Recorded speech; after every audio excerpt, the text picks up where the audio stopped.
Hello, fellow flyers. My name's Howard Forder of Forder Learn to Fly. This is part 3 of the ever-expanding series of Build Your Own Flight Simulator PC.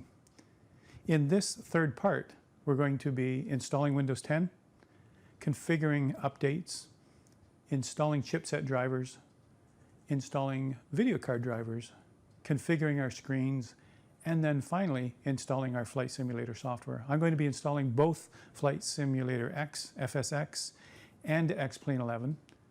And eventually later on this year, we'll be installing FS 2020 on the same machine and pick and choose which ones you'd like to fly. I'll categorize everything into chapters so that it's easy for you to jump through them if you don't wish to see some parts. In the previous video, part 2, we assembled all the parts. In the very first video, part 1, we explained all the parts. All right, so you can pick and choose which parts of those videos you'd like to see. Here we'll be installing Windows 10, which that part isn't so hard. Installing chipset drivers, updates, etc. So hang in there with me, jump to the chapters you need. All right, pause where you need to pause. Send me any questions you need to send, and by all means, subscribe if you wish. It's a new channel, we're building it. It's a supplement to my 2 courses, or I should say now my 3 courses on udemy.com and on skillshare.com. So let's get started and finish this PC, and then let's go flying. First step, install Windows 10. Right now we have a bare hard drive, and we have just a BIOS screen that comes up, a basic system screen, and we have a prompt for us to install an operating system. It can't find anywhere to boot. So we're going to insert our USB drive or flash drive or thumb drive, whatever you want to call it. This has our Windows 10 on it. We insert that into any USB slot on this computer and then turn it back on again. All right, when we turn it on, it's looking for an operating system somewhere. It's looking for a boot device somewhere. All right, it finds it on the USB drive and starts our Windows install like this. Now, during our Windows 10 install, it takes a while. First, you'll see the screen go purple like this. There's a prompt there for the keyboard and the language. And we're just going to click on the Install Now. When you do that, it will continue on now. It'll prompt us first for the license information, and then it will start copying files, at which point we can just leave it alone and let it copy files. All right, so once we get to those prompts, then we can go on and show you some other things. Here it says accept the license agreement. Of course, we read all of that. We hit next. Now it's a bare hard drive, so we're going to pick custom, and that way we can install a fresh edition of Windows onto this bare hard drive. In the next prompt, it wants to know where to install everything. Just select the only drive you've installed. It'll figure out the partitions for you. When you say next, here we go. Now it's set and forget, because now it's going to start copying all the files. All right, as you can see, now it's gone through a couple phases. Now it's going into the phase where it's starting to copy files, and it's copying files over, and you can see the number starting to increase.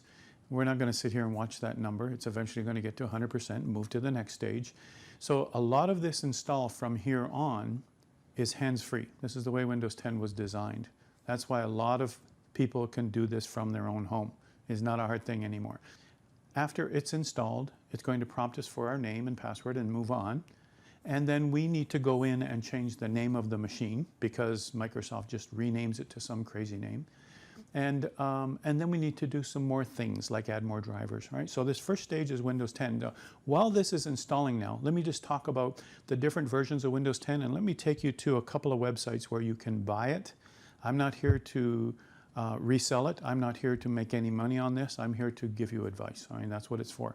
There's no endorsements or anything. So I've installed literally thousands of workstations and servers, Windows 10, Server 2016, Server 2019, all of this for years. All right, I've been doing this since Windows 3.1.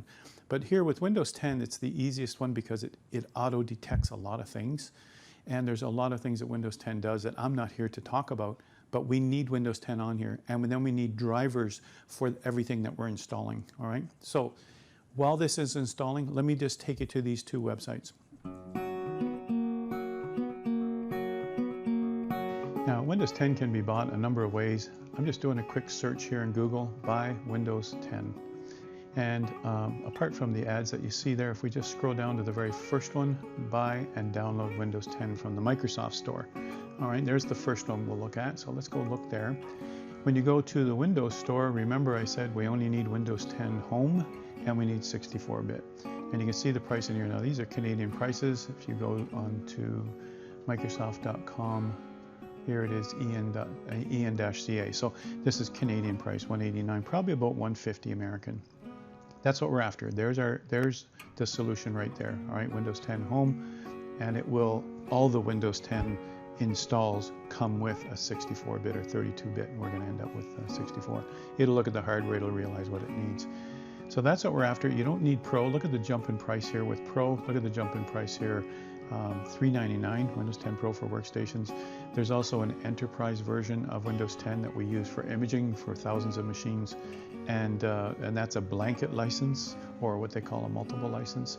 We're only after this, and we're after it as simple as possible. We don't need the other features that they have here, like remote desktop, like joining a domain, running virtual machines in Hyper-V. These are all things we need in business. You certainly don't need them here. All right, so there's an example there from an official Microsoft site. A second link that we found in Google was this one, which I have used before. It's reputable, it's fine, there's nothing illegal about it. It's recycled software, it's called. You can see up here it says buy.recycled-software.com. All right, and here we're getting Windows 10. And you can see in here some of the reviews from people. And the reason they're putting the reviews in is because some people are wondering if this is legal. It's perfectly legal, you guys. What has happened here is that as they take machines that need to be redone, recycled, hard drives need to be wiped, they just simply reclaim the license. And they're allowed to do this. They're an official Microsoft recycler. And they can sell you these things. No one else has this product key, and it wouldn't work if they did. So that's what we're using here. Look how inexpensive it can be, all right? And that's the whole idea behind it. So there's another alternative right there. Saving the planet, well, recycling, sure. And that's a great thing. You ever wonder what happened to all those licenses that you've bought over the years with machines that have been thrown out or recycled? So there's another example there. So I just shown you two so far, but that's how you get it. Meanwhile, back at our installation, it has now finished copying all the files, and it's done its first reboot. The first prompt that will come up will say, getting devices ready, getting things ready. This will take another 10 minutes of this kind of reboot screen. All right, let me demonstrate an ISO file that I've downloaded, Windows 10, and I'm going to convert it over to a USB drive that I can use to boot my system and get Windows 10 installed. My gosh, that's a beautiful wallpaper, isn't it? That's my background wallpaper. That's a beaver on floats. Look at that baby. Sweet. All right, so let's just go to our file system. Let's do the boring thing, right?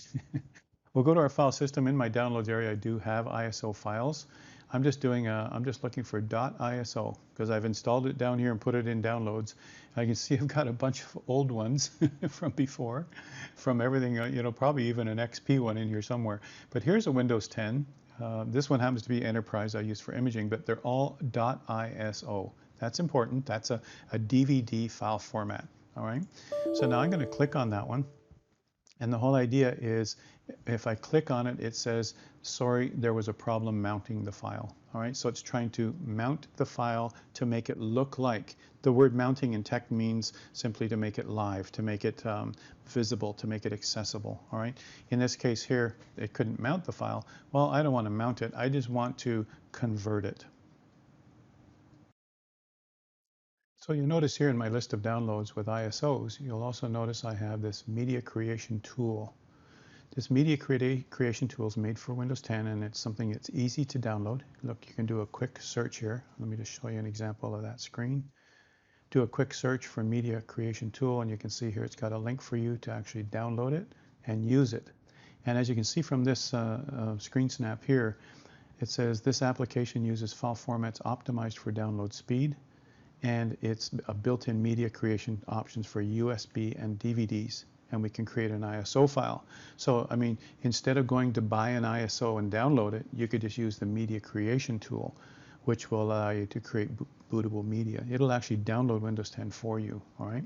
So that's the easiest way and the highly recommended way for you to get Windows 10 and to get it on a USB drive. Keep in mind you need a USB drive that's clean, formatted, ready for, I would say, 8 gigabytes free on that drive. Should be just dedicated to install, as I've done here. And simply use that to do your installation. Once your installation is done, you can remove that file or even clean that drive and use it for something else later. But this is just to get it installed onto your system, and then you won't need it again. So that's my recommendation. As you can see here on this page, it says select download tool now, select run, accept. It says what do you want to do? Just pick install media for another PC, and then pick 64-bit. All right. The language, whatever language you wish. The edition, you're going to pick home, and you're going to pick 64-bit. All right. We're not upgrading an old system, so we're not worried about that part. And then it says select which media you want to use, and we're going to use USB flash drive. All right. And we have that blank flash drive with 8 gigs of space free, and then away we go. Now we just plug that in. All right. So sorry for those details, but some of you are wondering how to make that darn thing. There you go. The media creation tool for Windows 10, and that'll do the trick. All right, let's check back with our installation and see how far it is. Hey, and it just finished doing another reboot. We came here just in time because here it will prompt us for our Express settings. Get going fast, and we can just use Express settings and continue. That's all we need to do. Now it's going to sit here with just a moment for a long moment, probably another 10 minutes. Let's fast forward this thing. Now, the last thing we have to do is simply identify ourselves so that we can log into the machine again someday. All right. That's because the installation takes so long. Keep in mind, Windows 10 is figuring everything out. It's looking at everything that's there. It's figuring out all your USBs and all your devices, trying to figure it all out for you. Now, we're going to certainly go into the next stage. We're not going to continue on watching this in slow time. This will now continue on. As soon as I finish this screen and I say next, it will then continue on, eventually reboot, and come back up again with our full desktop. This next section now will take another, let me have a look here, another 3.5 to 5, no, 3.5 or 4 minutes. So just a moment again, it is going to reboot. It will come back up with my normal desktop, and then it will still say we're getting things ready for you, all right, like this. You see this? So I'm going to speed it up a lot. I started out with just ×4, but then I said, why would we wait that long? I jumped it up to ×10.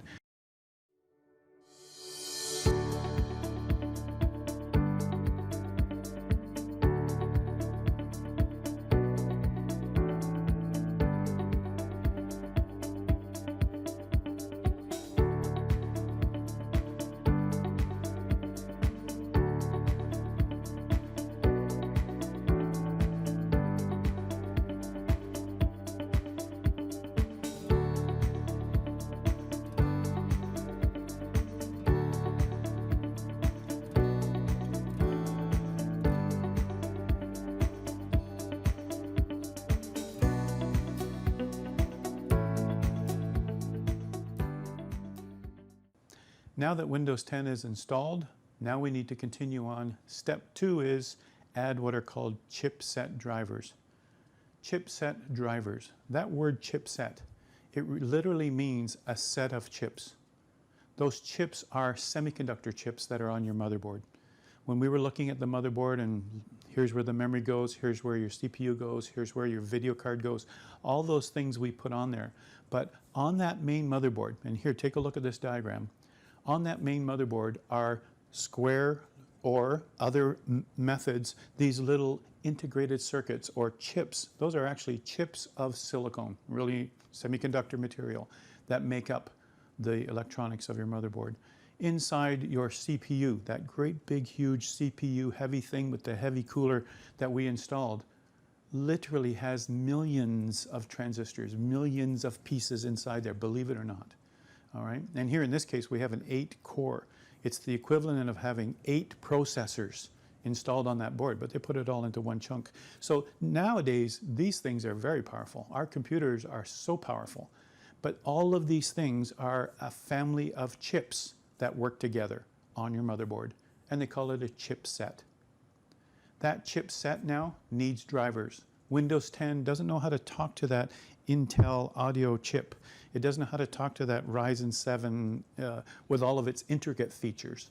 All right, it may know how to talk to it generically, like it's doing right now, but it doesn't know all the features and how to activate them. So we need to add the chipset drivers. They are specific for each motherboard, and there's a CD or DVD that comes with your motherboard. We can start with that. Let's just start with that, and I'll do a demonstration. And as that installs, if it needs a more updated version of the chipset drivers, it'll go get them. All right, it'll go get them. So you need an internet connection while you're doing drivers. All right, especially, well, Windows 10 even.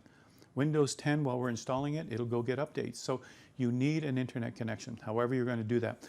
One thing I didn't cover in the hardware video was this exact motherboard, this one that we're using, this AM4 motherboard from Gigabyte.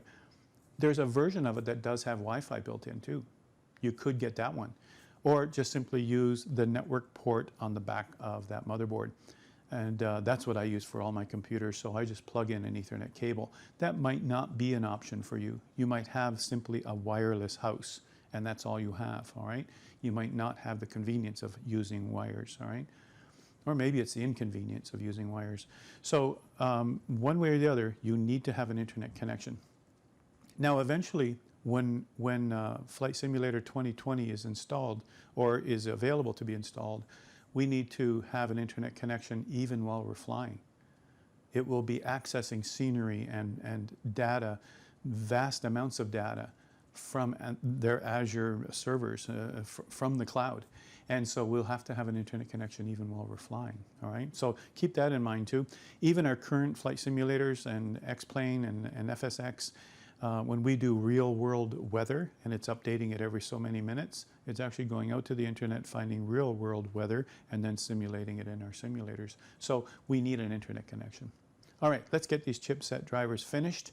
Once that's done, now you notice there's a chipset driver on this list for every single thing. There's an audio driver, there is the video driver for the onboard video, there is a chipset driver for a dozen different things.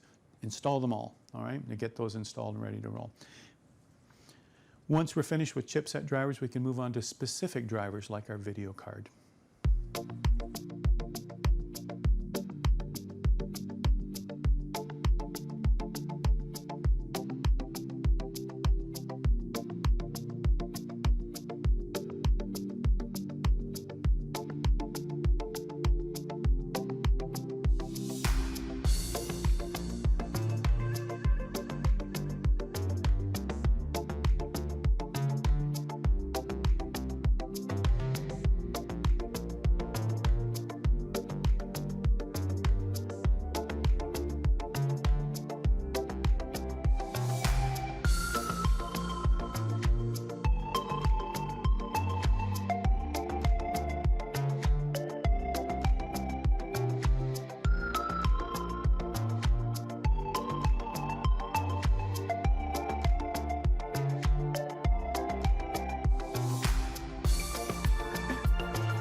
Okay, now with Windows 10 installed and rebooted and ready to go, let's go look at display properties. Now, anywhere on your main desktop, just right-click and go to Display Settings.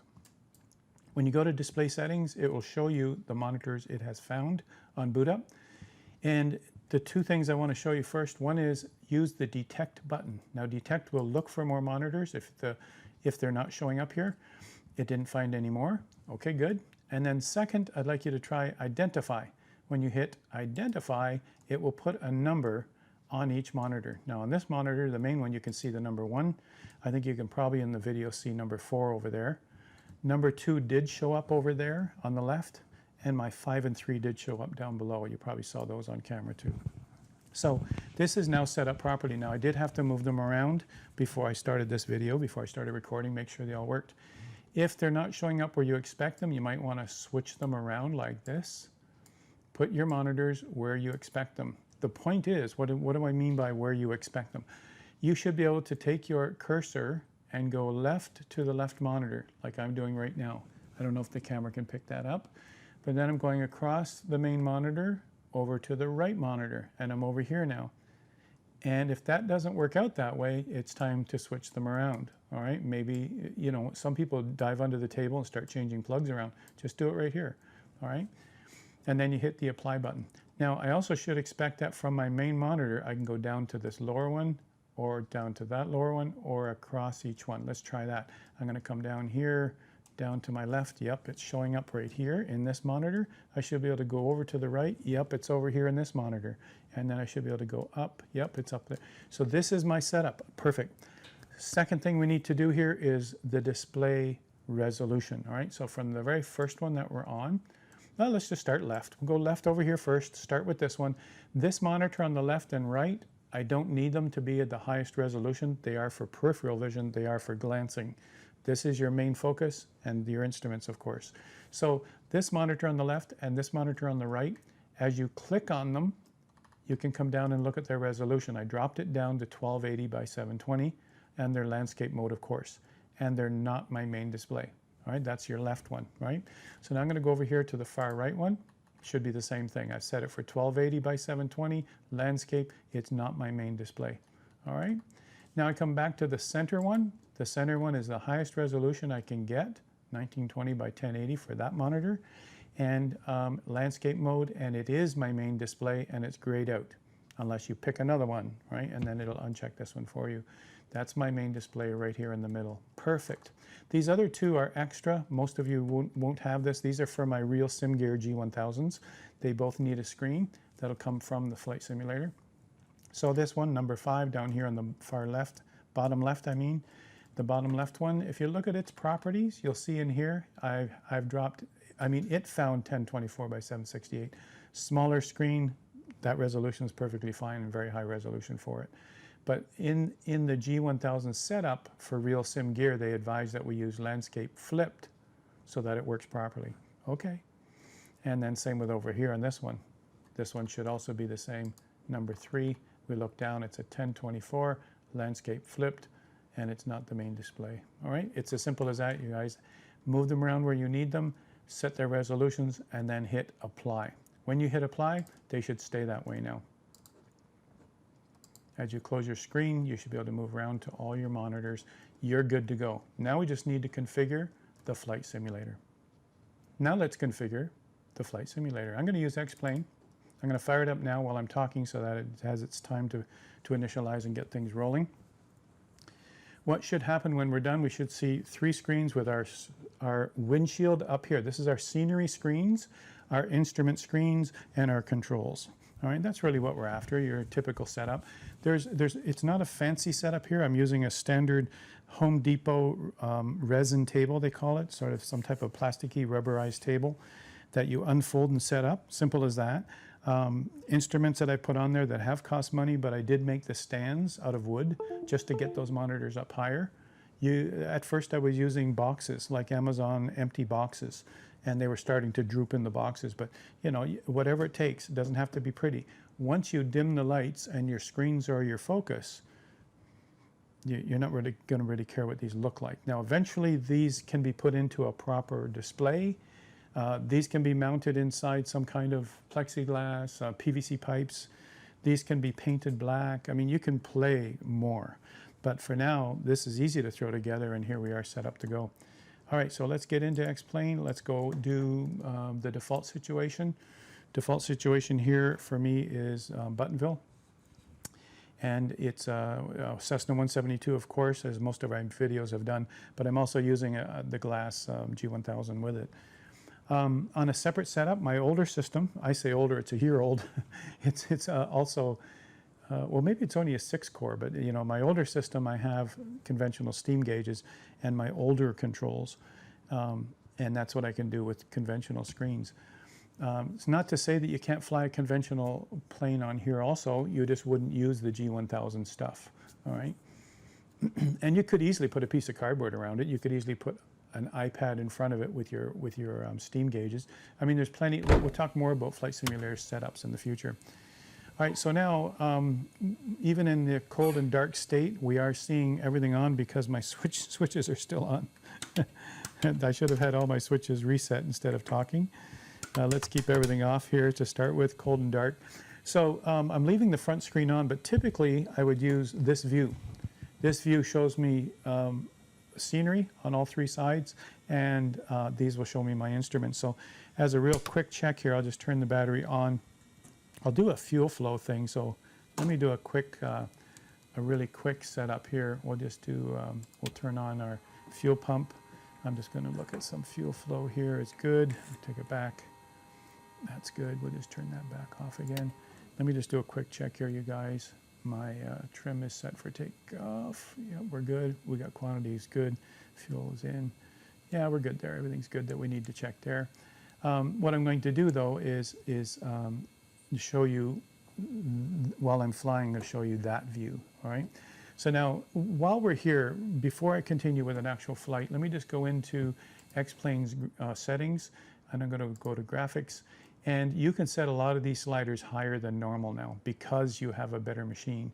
All right, but what I really want to show you here is the three main monitors. And in fact, I'll show you what I've set up for the other two. But the three main monitors here, we've got full screen simulator, the normal 60-degree lateral field of view. Now that's how far in or out you've got the view set. I'm just leaving the defaults. But what's really important here, now this is, monitor one, this is the left monitor over here, and it's set for -80. I set that. -80, the lateral rotation offset. In other words, 80 degrees to the left. That's what minus means. All right, again, if you look at the far right one, you have to scroll down to get across. If you look at the far right monitor, and scroll up to see it, you'll see that it's at +80, all right, when you look at that lateral rotation offset. So +80 degrees over to this side. And the middle one is my high-res one right here, all right? My middle one's 1360 by 768.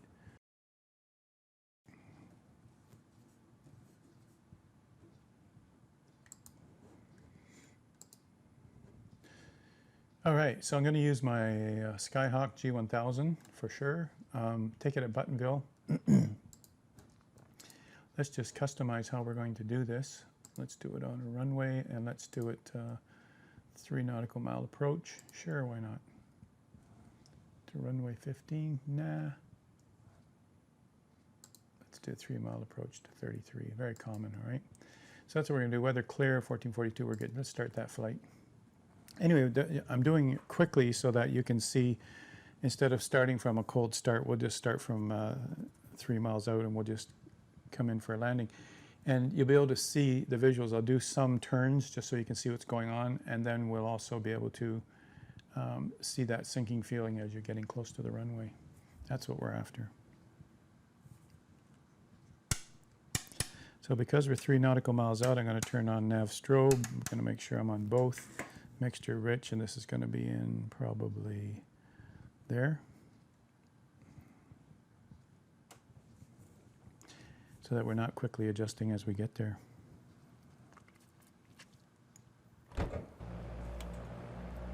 Now I'm going to pause it for a minute because I have this screen in the way. Okay. Let's move you over for some reason. I don't know why you're in the way.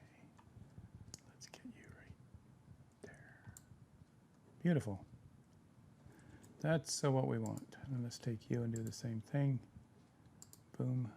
It's actually good for you guys to see this. There we go. And we get rid of that warning. Maybe it won't work until... There we go, until we're unpaused. All right, so it's supposed to be a 3 mile final for Buttonville. Sure. Let's just see where we are here. Oh yeah, there it is. 3 mile final. Let's just zoom in a little.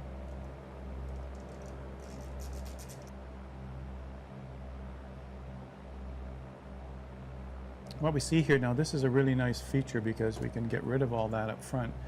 And now we're just looking at, I can see the runway up ahead here.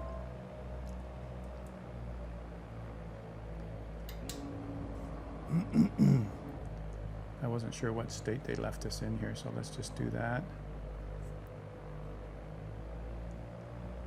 So it seems to me they probably have it set already.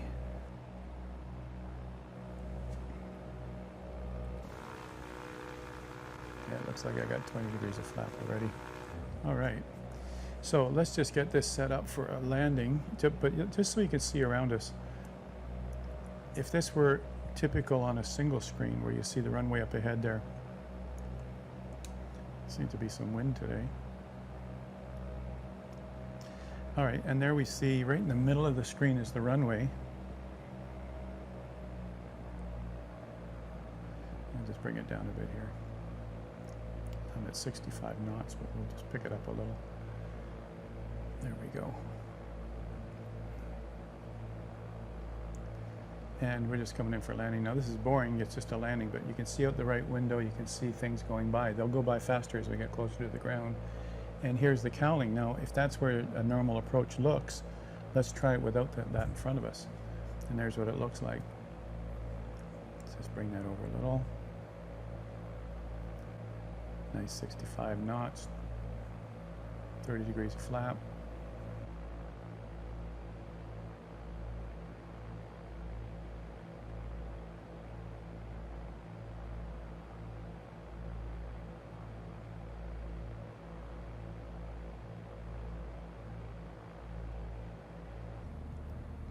We're sitting at idle. There's the runway. We've got, I don't know, 5,000 feet, right? I'm not too worried about hitting the threshold, but take a look at the side windows now. This is what's really important here on our approach, is that those side views are giving you that sinking feeling, especially as you get closer to the runway. Certainly way high on this, but that's fine. It doesn't bother me at all.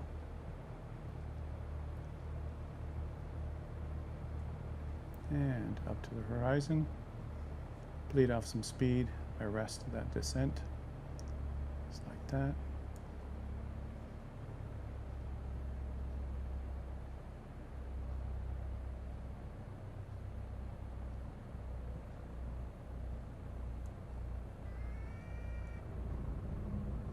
And you could hear the stall horn just starting to happen, couldn't you? And we'll turn off at some point, but maybe not there. Maybe there. Maybe so.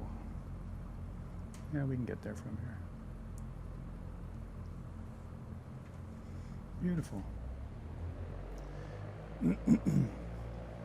Welcome to Buntonville Airport. Love 3 screens, don't you?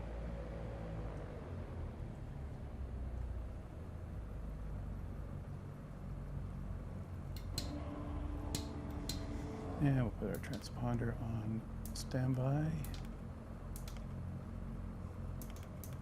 Good. Take her back up to 1,000. Take her landing light off. And we got clearance to go for a taxi. So, I mean, it's even more fun when you start taxiing around because you can actually see planes all around you. You actually have to watch now that you're not clipping them. So here's an example. Here, I'm going to taxi down here. As I go past these airplanes with a little slower pace, you can see them coming up in your side views, and you can actually park, something that you couldn't do before without a lot of concern or great difficulty. I'm going to park right in here. Now the nice thing is we've got a shadow to work with. Must have been stuck on a rut there. I'm going to turn it around like that. As you would with a normal plane, you just look left, you look right, and you just line it up. I'm looking left right down the line, I'm looking right down the line. I think it'll be all right. I just put my parking brake on, step outside, let's just have a look at how that looked. A little bit off, yeah. But it's still fine. Just did a magneto check. I did a 1215 check on Right here, 1215 for guard check for our rescue. Yeah, you can see alignment's a little off there.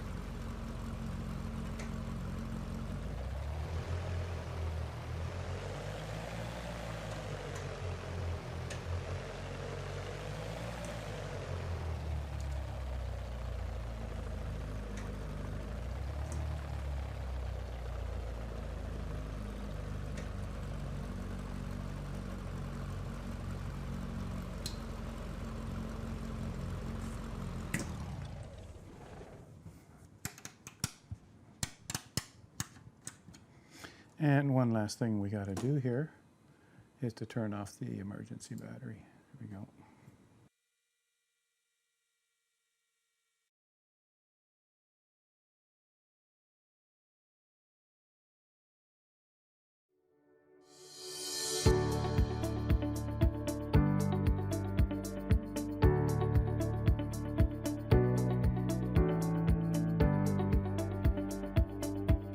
So there we have it. Flight simulators installed, Xplanes installed. We are ready to fly. Normal flights. All right. Enjoy. I really hope you liked this video. This is just an extra added free video that I've added to my channel, my YouTube channel, to try and build the channel and to also give you some insight about some things that you need to know. By all means, tune into my performance video, because in there we talk about newer types of hard drives, alternatives to even SSD, how to fine-tune performance of this blazingly beautiful machine that we built. All right, this isn't your top-end machine. We could have bought more expensive hardware. We could have bought a motherboard with 64 gigs of memory. We could have bought top-of-the-line processor. We could have bought top-of-the-line video card. We could spend a whole lot more and get better performance. But let me just, in that video, let me just show you how to tweak your performance with what we have now, because we already have a good, powerful machine. Don't forget to subscribe. Don't forget to like if you liked it. Give me some comments, not only about this video, not only about some of the parts that might be confusing, but also give me comments about some things that you'd like me to cover here on the channel. All right, and I'll certainly try to make those things happen. Thanks for tuning in.